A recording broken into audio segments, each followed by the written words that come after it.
This video is brought to you by patreon.com/worsttake. Get access to exclusive live streams and Discord servers, on-screen shoutouts, and early access to some videos when you join now. Help make sure that we can continue to make content like this by supporting the Patreon. Links are in the description down below.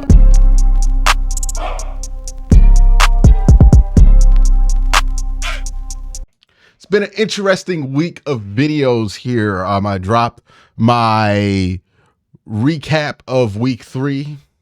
I've dropped my videos about where I think the Browns are going directionally, and a lot of interesting comments from that video. So I just want to get into some of these comments. I think they're very interesting. This is from my week 3 rewatch.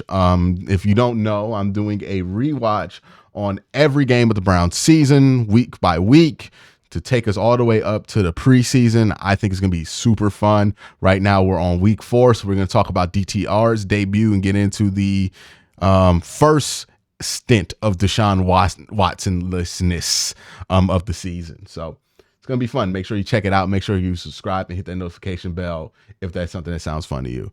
Byron says, October 13th, 2019, DW and the Houston Texans beat Mahomes and the Chiefs 31-24 in a fourth quarter comeback.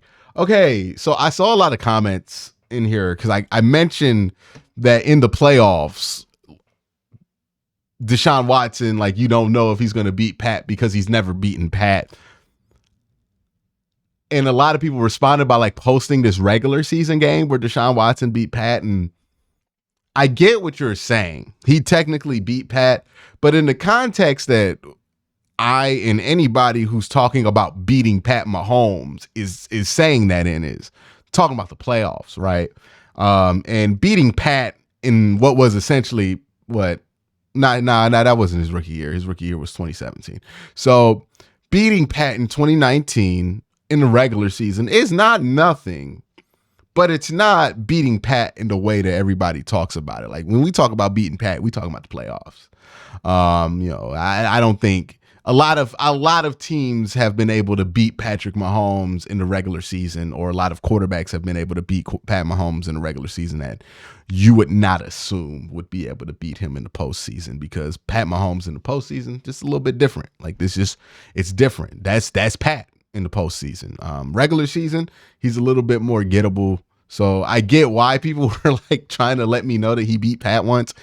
But man, I ain't talking about no regular season. We talking about can Deshaun Watson beat Pat Mahomes in the postseason? And when he did match up with Pat in the postseason, Pat came back on him pretty viciously in that game. So, it is something that Deshaun Watson has to do in the postseason. You can't just say he did it in the regular season in 2019 and be like, well, he's beating Pat. It's not really what people are talking about. The Book of Kenny says, I agree with Deshaun Watson's performance versus Tennessee was his best performance. It was even better than the second half versus Baltimore. With that being said, if we get week 3 Deshaun Watson on a weekly basis, how good do you think this team and the Browns' chances are at winning it all? If Deshaun Watson plays like this, Chubb in the backfield, the Browns can make a deep playoff run. I'm sure of it. I would agree here. If Deshaun Watson plays like this consistently, or at least around this level consistently, then yeah, I think the Browns would have, like, even without a healthy Nick Chubb, the Browns would have had as good of a chance to come out the AFC as any team not named Kansas City. And honestly, with the same thing with Nick Chubb, right? I think that would have been the case with or without Nick Chubb. That if he plays at this level, that's where the Browns would have been. To beat Kansas City is a different beast, right? Like, you just got to do that before people are going to assume you're going to beat Kansas City, because, I mean, Pat's already a 3-time champion. He's back-to-back. Like, you can't assume that anybody's going to beat Pat. It's just not there. But yeah, you would have had as good of a chance as anybody. I think you would have had a better chance, or at least as good of a chance to beat Kansas City than Baltimore. I think the Browns, like with the healthy Deshaun Watson, and this might be a hot take, were just a better football team than Baltimore was. I think they proved that in that second game where they were able to come from behind and beat Baltimore in Baltimore without even playing that great of a game. Like, it only required one good half of football from Deshaun Watson for the Browns to surpassed Baltimore in that game. I think the Browns would have had probably the best chance of anybody with a healthy Deshaun Watson to beat Kansas City. If they do it, now that's a different question. I don't know. DBL says Miles either needs to break mid-season or needs to come off the field more per game to keep him at this level all season. His performance compared to week 11 through 17, it's an insane difference. It's not really, though. See, this is why I talked about the whole expectation of the defense thing on the video on Wednesday, because this perception does exist that Miles disappears at the end of the season, but that's not really the case. Teams just take less chances with Myles Garrett at the end of the season.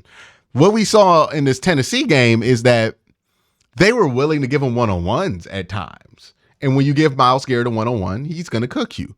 And eventually teams make that mistake enough early in the season that they decide to overdo it by the end of the season and like triple team Myles. This is just like what happens with Myles at the end of the season is that teams overcompensate for him and decide that they're just going to take him out the game by the end of the season. But if you look at a game like his week 17 game versus week 16 or week 17, it was the Thursday night game versus the New York Jets, there's no way you could tell me he wasn't playing at a high level at that time either. He was. The stats don't back it up, but the stats are like that for a reason. We'll get into that when we get into the rewatches for later in the season. Hank Fraley says if that was the play that got his shoulder injury rolling, he's talking about when Deshaun Watson got hit and landed kind of funny. I highlighted that in the video, so make sure you guys go check that out. Then he just needs to fall safer than that. It looks like he really tried to sell the late hit and possibly hurt himself because he could have easily landed in a safer way. No, I think he just got caught by surprise that he got hit that hard and fell, and then he just fell kind of awkwardly. I don't know if he kind of could have anticipated falling in a better way or that he was trying to sell an injury. Sell a late hit. He's not really one to try to sell a late hit. That's one thing about Deshaun that's kind of consistent throughout his career. The next video is no excuses for Deshaun Watson. Does he have enough help in 2024? This is this interesting comment from Greg for Parma, or Gaga for Parma. Another QDW apologetics video. Please wait until the season to start making excuses for him. He doesn't need them now. Brother, the whole video is about how Deshaun Watson will probably have some of the most help in the NFL and how he needs to stay healthy and take advantage of that this year. Did you watch the video? All right. Torrid says he has all the help in the world, but if he can't win a Super Bowl this year, okay, so I don't like this. I don't like this shit because I'm going to be honest with you. The bar is they need to be Super Bowl contenders, right? For the next couple of years, I think. You need the Browns to be Super Bowl contenders. Now, if you win a Super Bowl, if you don't, it really depends on how that happens, right? If Deshaun Watson does not end up winning a Super Bowl in these next 2 years, and it's because you get bad referee calls or your punt returner fumbles, that's not really on him. You know, so I don't like putting the specific result as an expectation. But what you do need is something in the larger sample to be the expectation. They need to be Super Bowl contenders. Now, do they need to win a Super Bowl in the next 2 years? We'll see how we feel after that. But they do need to be Super Bowl contenders. I feel like when people get super specific about a bar that they're setting, it's because they want to move it later or because they want to set it somewhere they don't think that player will reach so they can always say that that player is a failure no matter what they do. Right? It's basically a rings argument. And I think rings arguments are bullshit, kind of for a similar reason. The next video is these Browns make you nervous.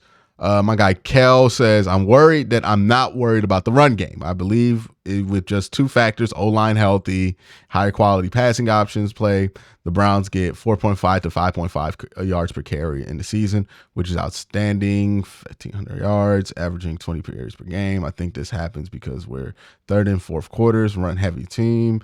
Most late game scenarios, I feel you on Jed, overall durability at left tackle. They may need another guy at some point this year. The run game is interesting. Like, I really need to see somebody in the preseason establish that they can get 5 yards on first down. Like, if Donta Foreman does that in preseason, I feel much better. But yeah, I agree with you on that. The next comments are from the Get Excited About the Browns video, because we don't just do negativity here. We do positivity as well. JR says, the 26% of salary cap on IR really understated because Deshaun Watson's cap kit is much lower. It's super low last year. It wasn't super low. It was like $29 million, but it's not a super high percentage of the salary cap. If it was hit around his average yearly contract value, they would have had much more than 26% of the salary cap. If he was at 46, it would have probably been about like 35 or 37. Yeah, I mean, either way, they had a ton of injuries. Like, I saw some people like try to like debate that with me, and it just makes me question, like, were you around during the season? Like, if you're trying to debate that the Browns did not get like cut up by injuries, that's not a debate. That's not something that people could argue with. But I have seen people try to argue that, where it's like, oh, well, how much of that 26% is Deshaun Watson's contract? It's like, yeah, but like, a bunch of starters were verifiably injured for that team. Like, you know that about the team. Just 26% of the salary cap is a way of stating it. But yeah. I don't get people who do that. But it was a lot of injuries last year, ton of injuries. Mike Vrabel being there on the defense will help tremendously. I hope so. I really do. I don't know what Mike Vrabel's contributions to this defense is going to be honest with you, but I hope it's a lot. And Corpse Hoarder says, David Njoku is our best run after catch receiver, in my honest opinion. I agree. And I'm glad that the Browns are changing the offense after a year where David Njoku showed that ability, so that could be a heavy emphasis in whatever new offense the Browns create. I think he's really going to end up being a winner out of this whole thing. But that's it for Hot Takes. Let me know what you think in the comment section down below. Y'all have a great day. Have an even better night. Peace.